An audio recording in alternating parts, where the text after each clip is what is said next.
Hello. How's it going, everyone? We're back. We're back. We're going to do some songs. We'll do our songs, and then we're going to work on our puppet. Hello and welcome. Welcome. Happy Wednesday. Happy Wednesday. Yay. All right. Are you ready to sing with me?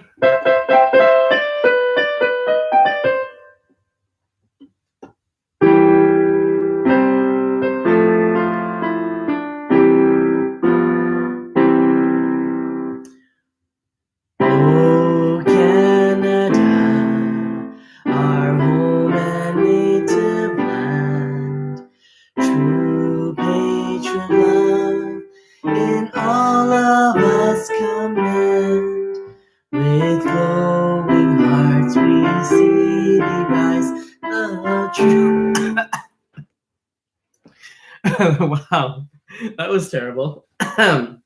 Excuse me. Give me 1 second. Let's try. Nope. Let's try to put this somewheres. All right. Multitasking. Try that again.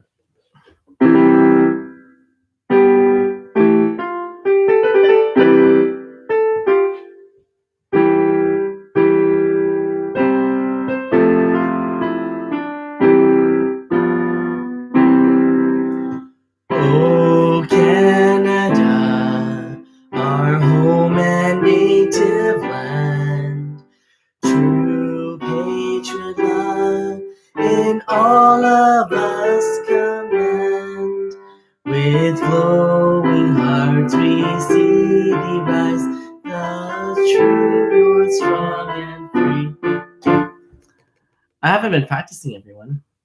Oh my goodness. Try that again. You sing. I will play, you sing. Try that.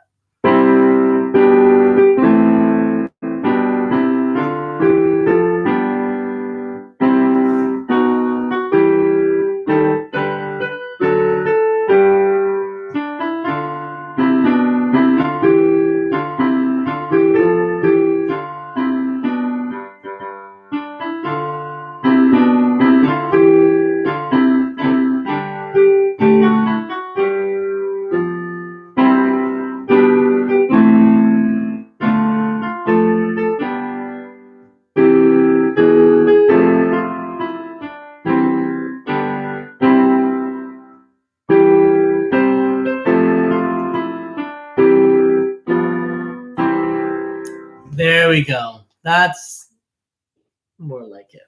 Alrighty. Playing and singing is a true challenge. So let's take a quick break and see how we have lights everywhere. Let's try to do something about that. Lights everywhere. This one here. This one can go over here. This one can go there. This one can come in closer. All right. Let's try not to blind everybody. How does that sound?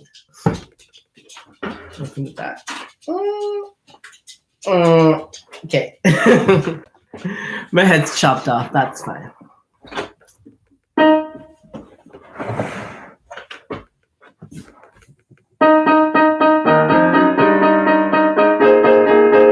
At Albert McMahon, we're helping one another. At Albert McMahon, we're bringing out the sun. At Albert McMahon, we're looking to the other friends until the day is done.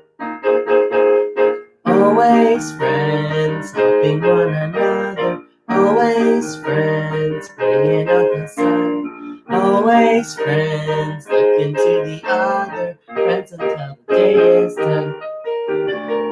When the skies are stormy and you're feeling blue, look in our direction. We'll be there for you, for you. At Albert McMahon, we're helping one another. At Albert McMahon, we're bringing out the sun. At Albert McMahon, we're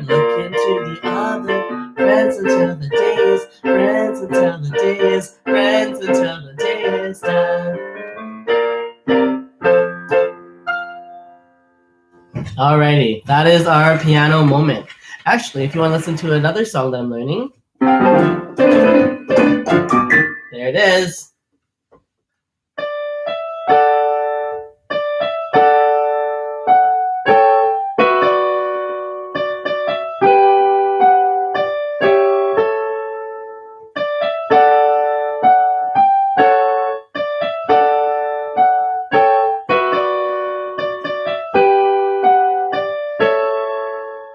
What do you think? That's kind of pretty, hey?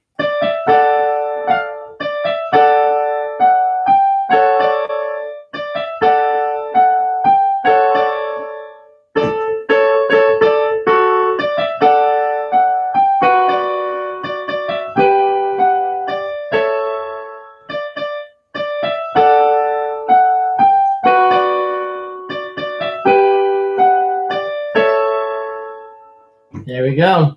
Okay, moving right along to the main subject of this video, the Phoenix puppet. So as always, we have our lovely Mod Podge. Got our table covers. And here it is. It's still covered in the tissue paper. This side has been given one coat of the Mod Podge. Right, so it's a bit more firm there. Most of the tail feathers, the fiery feathers have been done. This side is super floppy, so it has not been yet coated at all. So we're gonna go through today and coat these little fiery feathers, get them nice and solid. And then we're gonna paint. I can't wait to paint. Get some color on these feathers. It's going to look really, really good. Excuse me. Okay. The thing with Mod Podge is that it's basically glue, so it's super sticky and everything gets clumped together. And what I kind of realized that I did here is that the kind of prongs for the feather arms look like rolls of newspaper. So it doesn't look that natural. I'm going to try somehow with more Mod Podge and tissue paper to kind of cover that up. I think over here, I kind of did that over here a little bit. Anyhow, let's get started. Do you want the bird belly up or do you want belly down? Let's go belly down. Here we go. Roll up our sleeves. Get messy. Okay. I'm just gonna pour my Mod Podge into my lid.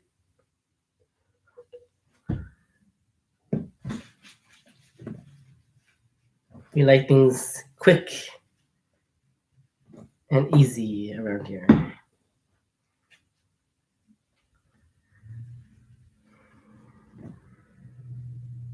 So how's everyone out there? Hope you're all doing all right. It's almost a long weekend for us. Yay.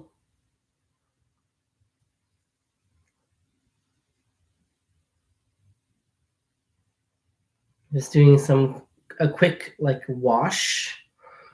It's just to give the tissue paper here some firmness so that it doesn't just dissolve. And I'm using tissue paper because I want to emulate the flames coming off of the phoenix. So it's kind of flowy. We want it flowy.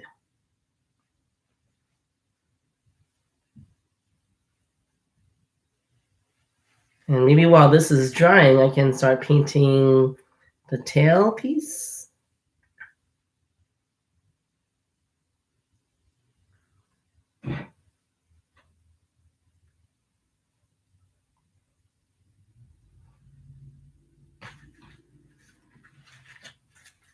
I did have a plan to go on here live every day at different times during the day.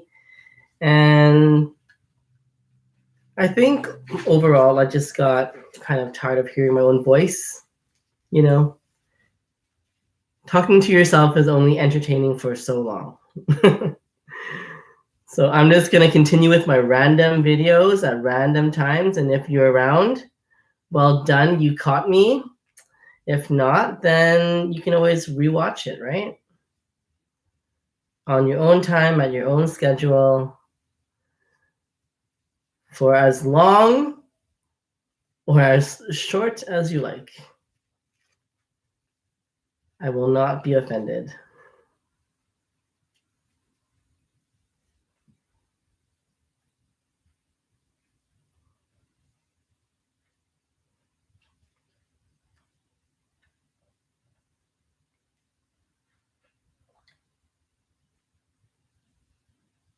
I wonder if I should just put on some karaoke and do some karaoke while we paint.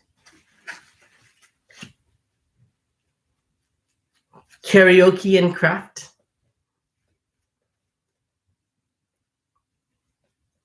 When this puppet is done, we're going to let the Phoenix and Trouble our troll put on a little play for you all.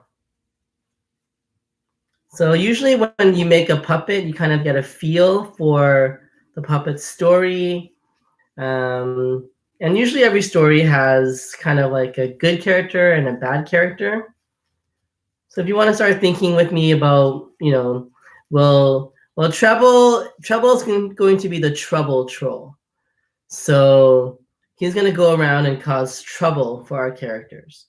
And sometimes it's not on purpose. Sometimes he can't help himself. And he just kind of, gets carried away. And I think he's going to, learn from his actions after every story, and he's going to build on his character. He's still learning, right? I think our Phoenix was going to be the wise character, kind of. He's been around for forever, right? So he's going to help Trouble learn his lessons, give him advice. Birds they kind of have that wise character to them. Most birds, crows and ravens, I think crows for sure have like that troublemaker in them as well.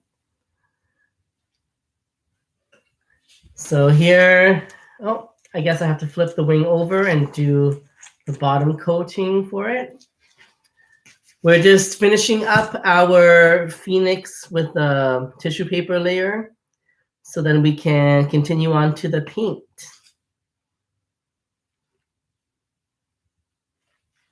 And we're talking about what kind of characters these are going to be. And you know what? Every character, even though we want them to be, or we label them as a good character or the hero in the story, sometimes they have lessons to learn too. So just because a character is set to be a certain way doesn't mean that they're not going to have a moment where they have to kind of decide what to do. Will they do the good choice, or will they do the choice that will have more negative consequences? And that's what makes an interesting story, right?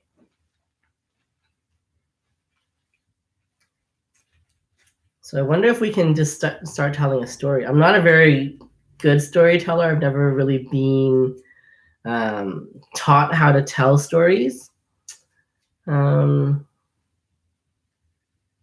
wonder if I could tell a story that I know about. There were a few stories that my mom would tell me when I was a kid, like bedtime stories. And I'd ask her to retell them every once in a while. And oftentimes when she was telling me these stories, she would fall asleep halfway through. And I'd be like, Mom, wake up, you're falling asleep. What happened next in the story? And usually they were Vietnamese folk stories. There was one about these two brothers or something, and they had to go into a cave to rescue a girl. Although these days I think a guy could be trapped in a cave and the girl could be going to rescue him, right? Anyone can be trapped in a cave. Maybe you're going like cave exploring. Is it called caving? I don't know. Going for a walk. Why is it that the girl has to go for the walk? I think she was captured. But if we're being captured, boys and girls can all be captured equally.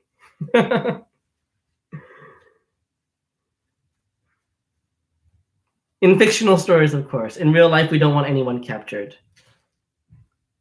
That's why we're staying home. We're staying safe so that we don't get captured by the coronavirus.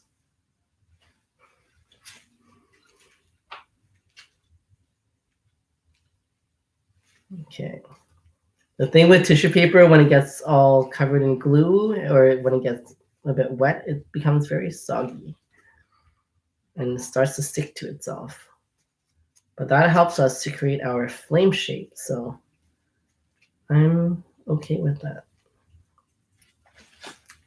And if you look at the head here, I've kind of started to create little flames coming out.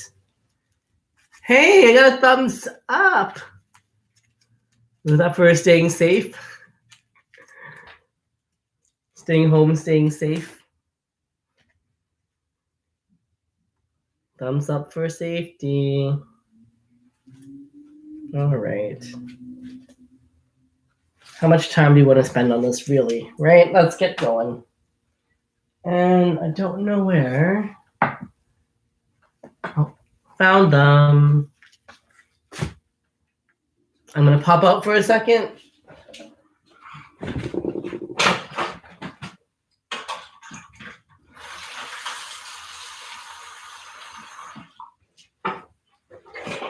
And I'm back. Remember with Mod Podge, you gotta put that brush in water the moment you're finished with it. Otherwise, it makes a big gluey mess. Okay. And we've got our paint set here. I'm just gonna start doing the backs and see how it goes. So our phoenix is fire. It's a firebird. It's a mythical bird. It's not a real live bird. You're never gonna find it in your backyard. Watercolor oils. Okay. If you didn't know, there are lots of different kinds of paints. There are acrylic-based paints, and acrylic, I think, to me, sounds kind of like there's plastics and stuff in there. Or you can get oil-based paint, which then is kind of mixed with oil, color and oil. And you can get watercolor paint, which then you can mix with water. People are so creative when they come up with these names. And so I've been using acrylic paints for a lot of the paintings. Acrylic paints tend to dry quicker. They're easier to work with. They wash. They're water soluble, so you can wash them, wash your hands, wash your surfaces with water when you're done. So we're gonna use a lot of red for this project, our phoenix. 1 second. Oh, popping out here. And we're back. Like a piece of popcorn. Pop, pop, pop. The fun part of using Mod Podge is that you get the glue stuck onto your skin and you need to peel it off.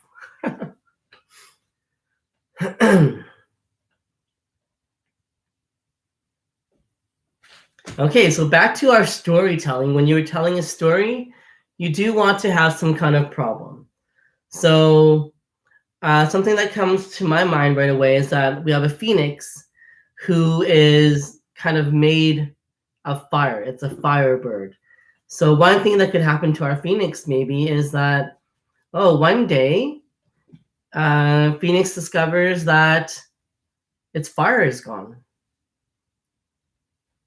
Something also we need to wonder about is, where does the fire come from?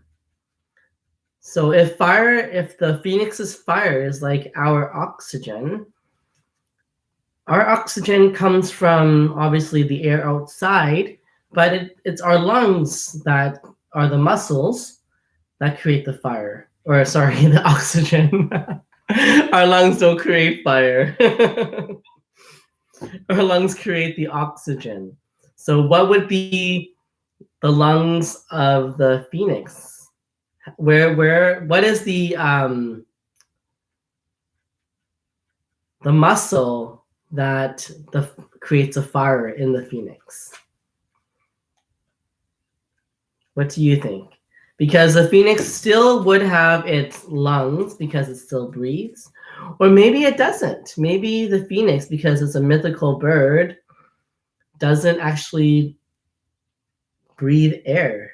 It's the lungs in the phoenix that creates the fire. So I don't know if there is research or stories out there already about this, but if you would like to do some research for me and help me out, could you look around and see, number one, does the phoenix breathe oxygen? Does it even need to breathe? Or is it the fire that it survives or it lives, its life source is the fire? So it still has lungs, but instead of taking in oxygen and taking in oxygen through your lungs and then absorbing the oxygen and then breathing out carbon dioxide, it just does it with fire. And I know that fire also requires oxygen to grow, basically to survive. So is it one lung is like the air lung and one is the fire, and then somehow in its body it mixes the two together? Like, where does the spark come from? How does a phoenix continue to burn but not burn up? That's my question. Do we have any phoenix experts out there?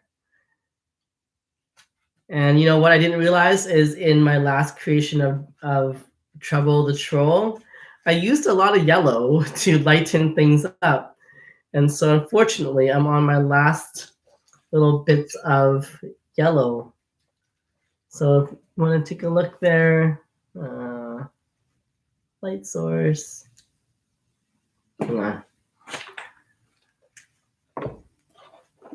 That is kind of my progress so far.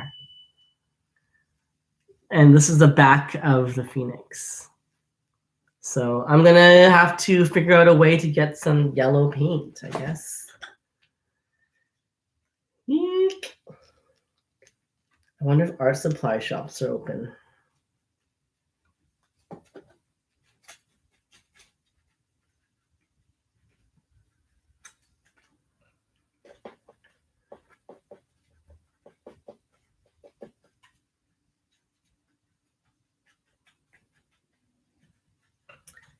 You know what? We're just going to, I think, go through with our red and do like a red at the main parts of everything. And then go after when I get some more yellow, I guess. We'll go in with some yellow. And in the meantime, my white is almost gone too. I use a lot of whites and yellows to highlighting certain spots. But there's a lot of red, so I'm good to go with red for a little bit, I guess.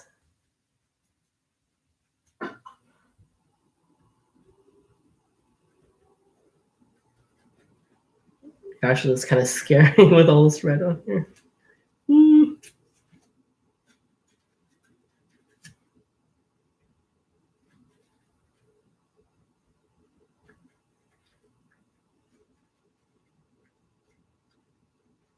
I was hoping there would be some people making puppets so they could share them with me, but I haven't seen very many yet. If over the long weekend you're looking for something creative to do, please go back and check out my videos on making the puppet, making Dobby, how I created the forms of the phoenix, the body, the wings. And yeah, all you need is newspaper and some tape. I'd love to see your ideas. And if we could all come back to school with a puppet to share, we could do lots of drama activities, create stories with our puppets. That would be really cool. Something I also wanted to do if we go back to school and when we go back to school is that maybe we can make puppets in class. That would also be really neat. And puppets just help us with a visual or something tangible that we can hold on to create a story off of. Of course, we could always just use ourselves as characters in the story, but sometimes it helps to have, some help. So I think just at the edges of everything, the way that shading works is that in the middle of, whether it's the feathers or the middle of a room, like in the corners of places, that's where the light doesn't reach. So it tends to be darker. On the edges or the outsides of things, it tends to be lighter. So when we're shading with our painting or with our colors, we always want to first look for those corners of our project, of our objects.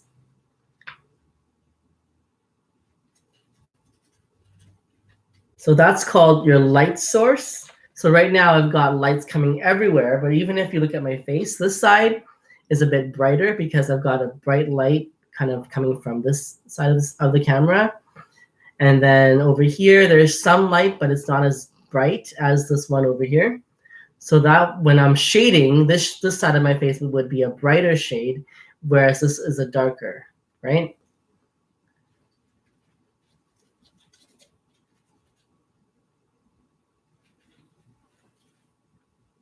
So I'm just going to do freestyle, just add some reds everywhere. Need to find myself some yellow paint. I believe Michael's is doing curbside pickup. So I may be making a trip to Michael's.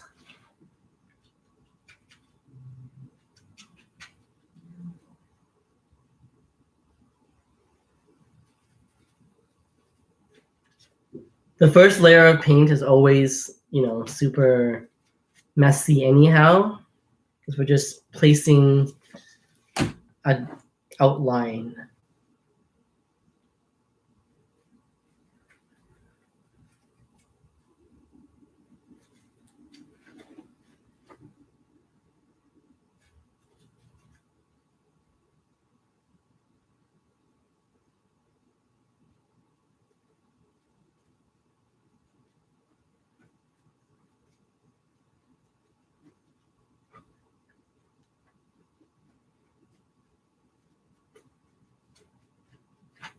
Okay. Shall we take a look? It's nothing amazing yet, but there it is.